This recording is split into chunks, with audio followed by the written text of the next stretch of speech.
नमस्कार दोस्तों। आज के वीडियो में हम देखने वाले हैं कि सिल्वर ने 2025 में 160% रिटर्न्स दिए हैं। इवन ये जो रिटर्न्स हैं ये गोल्ड से भी अच्छे रिटर्न्स हैं। और आज के वीडियो में हम देखने वाले हैं कि क्यों सिल्वर की प्राइसेस इतनी बढ़ रही हैं और क्या ये सिल्वर में इन्वेस्ट करने के सही लेवल्स हैं या क्या ये सही मौका है। जब जो एक्सट्रीम जियोपॉलिटिकल टेंशन चल रही होती हैं, जैसे यूएस और ईरान वॉर चल रहा है, उसके साथ साथ ही एज ए कॉन्सिक्वेंस जब क्रूड ऑयल की प्राइसेस में भी सर्ज हमें देखने को मिल रहा है, उसके साथ साथ ही लोगों के माइंड के अंदर स्टॉक मार्केट से भरोसा उठ के है, वो स्टॉक से पैसा निकाल के सिल्वर और गोल्ड जैसी पावरफुल करेंसी, सिल्वर जैसे प्रेशियस मेटल्स में डाल रहे हैं, जिसके कारण हमें इनके अंदर काफ़ी अच्छी तेज़ी देखने को मिली है। अब सिल्वर के अंदर हम साथ साथ ये भी देखने वाले हैं कि गोल्ड का तो सिर्फ as a safe haven use है, लेकिन सिल्वर का सेफ हेवन एसेट के साथ साथ में क्रिटिकल इंडस्ट्रियल कोमोडिटी की तरह भी यूज है। तो आज की वीडियो में हम डिटेल में देखने वाले हैं कि क्या क्या ड्राइवर्स हैं जो सिल्वर को की प्राइस को ऊपर बढ़ाते जा रहे हैं और क्या इस करंट लेवल्स पे हमें खरीदारी करनी चाहिए। सबसे पहले स्टैंडर्ड डिस्क्लेमर, मैं कोई सेबी रजिस्टर्स एडवाइजर नहीं हूँ और ये वीडियो कोई बाय रिकमेंडेशन नहीं है। इस वीडियो का पर्पज सिर्फ आपको एजुकेट करना है। अगर आपको कोई भी इन्वेस्टमेंट करना हो तो अपने फाइनेंशियल एडवाइजर से पूछकर कीजिए। अगर हम हिस्टोरिकल परफॉर्मेंस की अगर बात करें तो 2025 में इसने सिल्वर की जो परफॉर्मेंस है इसने गोल्ड को आउट परफॉर्म किया है। सिल्वर ने 160% की रिटर्न दी हैं 2025 में, जबकि गोल्ड ने ओनली 75 टू 80% के रिटर्न दिए हैं। तो हम ये ज्यूम कर सकते हैं कि जो सिल्वर के जो रिटर्न है वो गोल्ड से दुगुने रिटर्न दिए हैं उसने एक ईयर के अंदर। अगर हम इसकी टाइमलाइन को देखें तो जो सिल्वर ने जो ऑल टाइम हाई बनाया था, वो अगर एमसीएक्स फ्यूचर्स पे बात करें तो उन्होंने जनवरी 28 को 4,20,000 पर केजी का फ्यूचर्स का हाई बनाया था। और अगर इस प्राइस के हिसाब से देखिए उसने 28 डेज में ही 73% रिटर्न दिए हैं। सिर्फ 28 दिन के अंदर 73% रिटर्न्स दिए हैं सिल्वर में। तो अगर किसी ने 1 लाख रुपए इन्वेस्ट किए होते तो सिर्फ 28 दिन में, एक महीने से भी कम में, उसका जो कैपिटल है वो 1,73,000 का हो जाता।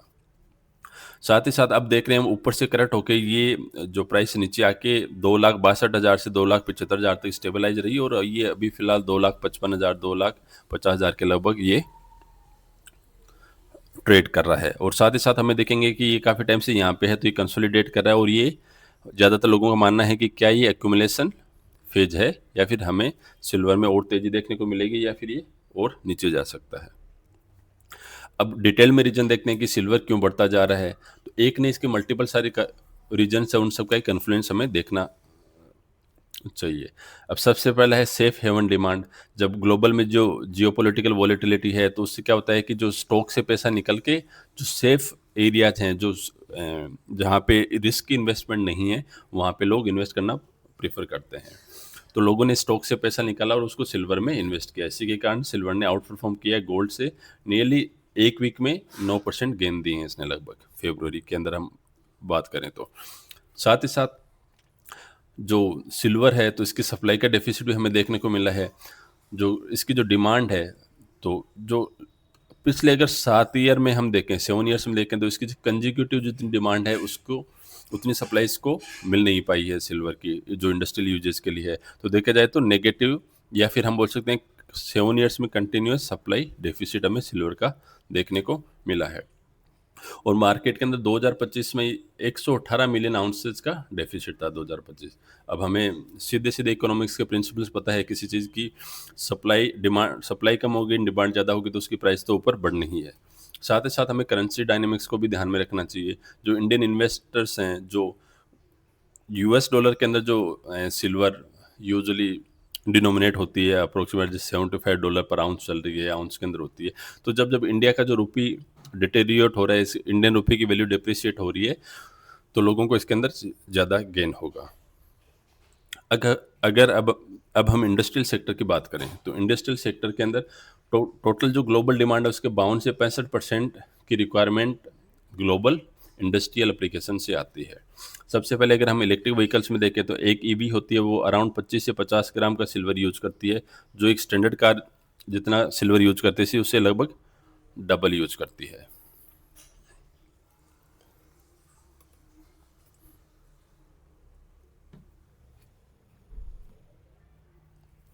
अब जैसे जैसे मार्केट के अंदर इलेक्ट्रिक व्हीकल्स का अडोप्शन बढ़ता जा रहा है, तो जब सिल्वर की डिमांड भी ऑब्वियसली बढ़ती ही जाएगी।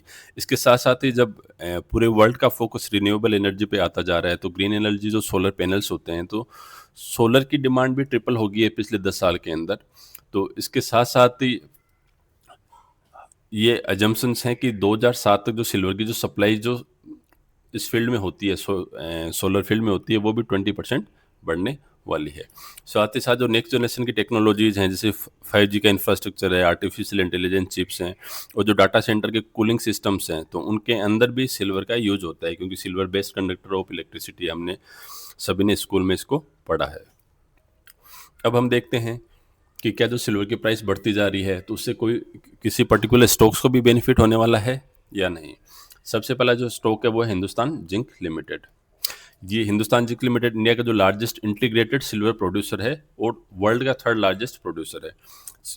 सिल्वर अपने आप में एज ए मेटल मैन्युफैक्चर नहीं होता है, प्रोड्यूस नहीं होता है। ये बाई प्रोडक्ट होता है जिंक स्मेल्टिंग का। तो जहाँ पे भी जिंक मिलता है वहाँ पे सिल्वर ऑटोमेटिकली मिलता है। और सिंस हिंदुस्तान जिंक क्या है कि हम लोग यही जानते हैं कि ये जिंक का सबसे बड़ा प्रोड्यूसर है, लेकिन ये सिल्वर का भी सबसे बड़ा प्रोड्यूसर है। इसलिए हमने देखा होगा कि बीच के अंदर हिंदुस्तान जिंक ने बहुत अच्छे पॉजिटिव व्यूज बहुत सारे पॉजिटिव रिटर्न्स दिए थे। अगर हम वेदांता की बात करें तो वेदांता ऐसा जिंक की प्रोडक्शन नहीं करता है, बट हिंदुस्तान जिंक की ये होल्डिंग कंपनी है, पेरेंट कंपनी है। ये हिंदुस्तान जिंक का 61% स्टेक होल्ड करती है। तो इसके कारण ही इसके पास हिंदुस्तान जिंक लिमिटेड के जो मैसिव सिल्वर आउटपुट है उसका इनडायरेक्ट एक्सपोजर है। तो जब भी सिल्वर की प्राइसेस बढ़ेंगी तो हिंदुस्तान जिंक की प्राइसेस बढ़ेंगे, तो वेदांता का शेयर भी बढ़ेगा। इसके साथ साथ में भी जैसे थंगा मैल ज्वेलरी है, जैसे रिटेल प्लेयर जैसे हैं जो सिल्वर की ज्वेलरी सेल से अच्छा पैसा कमाते हैं, उनको भी शेयर्स पे बढ़ती सिल्वर से अच्छा फ़ायदा होने वाला है। अब सिल्वर में हम लोग इंडिविजुअल लोग अगर इन्वेस्टमेंट करना चाहें तो कैसे कर सकते हैं? तो इसके लिए दो ऑप्शन है, silver ETF funds of funds हैं, second multi asset combo funds भी है। मल्टी एसेट कॉम्बो फंड्स एक बहुत ही यूनिक इंस्ट्रूमेंट्स हैं, जैसे Motilal Oswal gold and silver ETF है। इसमें क्या कर गया, 70% जो स्प्लिट है वो सिल्वर का है, 30% गोल्ड का है। तो अगर आपके पास कम अमाउंट है या फिर आप चाहते हो कि आपको जो सिल्वर और गोल्ड दोनों का एक्सपोजर है उसको बैलेंस करना है, कि हो सकता है सिल्वर अच्छी रिटर्न दो या नहीं, तो आप इसके अंदर इन्वेस्ट कर सकते हो। अगर आपको और भी बैलेंस्ड व्यू में इन्वेस्ट करना है तो Edelweiss gold and silver ETF FOF में डाल सकते हो आप पैसा, जिसमें 50-50 स्प्लिट है। 50% पैसा आपका इन्वेस्ट होगा सिल्वर में एंड 50% होगा गोल्ड में। अगर साथ ही साथ हम ETF की बात करें तो ICICI प्रूडेंशियल सिल्वर ETF में आप अमाउंट डाल सकते हो। स्केल और कॉस्ट के लिए जाना जाता है। निप्पॉन इंडिया सिल्वर ETF भी अच्छा कंसिडर किया जाता है। इसके बेनिफिट ये है कि जो इसकी SIP जो वो 100 रुपये से ही स्टार्ट होती है मंथली। साथ ही साथ HDFC सिल्वर ETF को भी आप कंसिडर कर सकते हैं। शॉर्ट टर्म में सबसे अच्छी परफॉर्मेंस इसी ने दी है। तो चलिए, ये तो इन्वेस्टमेंट की बात होगी। अब हम देखते हैं कि क्या जो करंट लेवल्स हैं जिस पे सिल्वर ट्रेड कर रहा है 2,55,000 2,50,000, क्या इस लेवल पे हमें एंट्री लेनी चाहिए या नहीं। हिस्टोरिकली हमने देखा है कि जब सिल्वर वर्सेज जो गोल्ड की प्राइस होती थी वो होती थी 1:100। अगर जब सिल्वर 1,00,000 की है, या हिस्टोरिकली हम देखें तो सिल्वर अगर 30,000 की हुआ करती थी 1 किलो, तो गोल्ड अप्रोक्सीमेटली 30 लाख का हुआ करता था। तो लेकिन अभी अभी ये रेशो चेंज हो रहा है। अब अभी हमें ये देखने को मिल रहा है कि रेशो काफ़ी चेंज हो रहा है, तो जिससे हम ये डिड्यूस कर सकते हैं कि सिल्वर गोल्ड से 1.7 टाइम्स ज़्यादा फास्ट मूव कर रही है, और आने वाले टाइम पे सिल्वर गोल्ड से अच्छा रिटर्न देने वाला है। अगर हम देखें तो एक्सपर्ट के जो प्रोजेक्शंस ये बताते हैं कि 2026 के एंड तक ही 2.4 लाख से 3.5 लाख तक सिल्वर जा सकता है। तो अगर आज के दिन 2.5 लाख पे ट्रेड कर रहा है तो ये 3.5 लाख तक ही जा सकता है। तो आप देखिए कितने अच्छे रिटर्न्स दे सकता है। अगर परसेंटेज अपसाइड में हम इसको कन्वर्ट करें तो पोटेंशियल रिटर्न 16 से 70% के बीच में आते हैं, अगर इसके टारगेट्स अचीव हो जाते हैं तो। साथ ही साथ लॉन्ग टर्म के लिए अगर आप इन्वेस्टमेंट करना चाहते हो तो अगर आपको लगता है कि आप प्राइस को नीचे आने के लिए और वेट कर सकते हो, तो हो सकता है प्राइस नीचे आए या नहीं आए, पर आप छोटे अमाउंट की पोजीशन अभी बनाना स्टार्ट कर सकते हो। अपने पोर्टफोलियो का छोटा सा साइज आप अभी से इन्वेस्ट करना स्टार्ट कर सकते हो। अगर जैसे जैसे नीचे आए तो आप इसको एक्यूमुलेट कर सकते हो। अगर लॉन्ग टर्म देखा जाए तो बहुत सारे प्रोजेक्शन लोगों का ये कहना है कि $75 से $90 पर आउंस हमें प्राइस देखने को मिल सकते हैं। तो चलिए फ्रेंड्स, अब आप कमेंट करके बताइए क्या आप इस लेवल पे सिल्वर में इन्वेस्ट करने वाले हो या नहीं। सिल्वर में इन्वेस्ट करने का ये भी बेनिफिट है, जो जियोपॉलिटिकल जब अनसर्टेनिटी है तो उससे भी आप बच सकते हो। अगर वीडियो अच्छा लगा तो चैनल को सब्सक्राइब करो एंड वीडियो को लाइक करो। Thank you.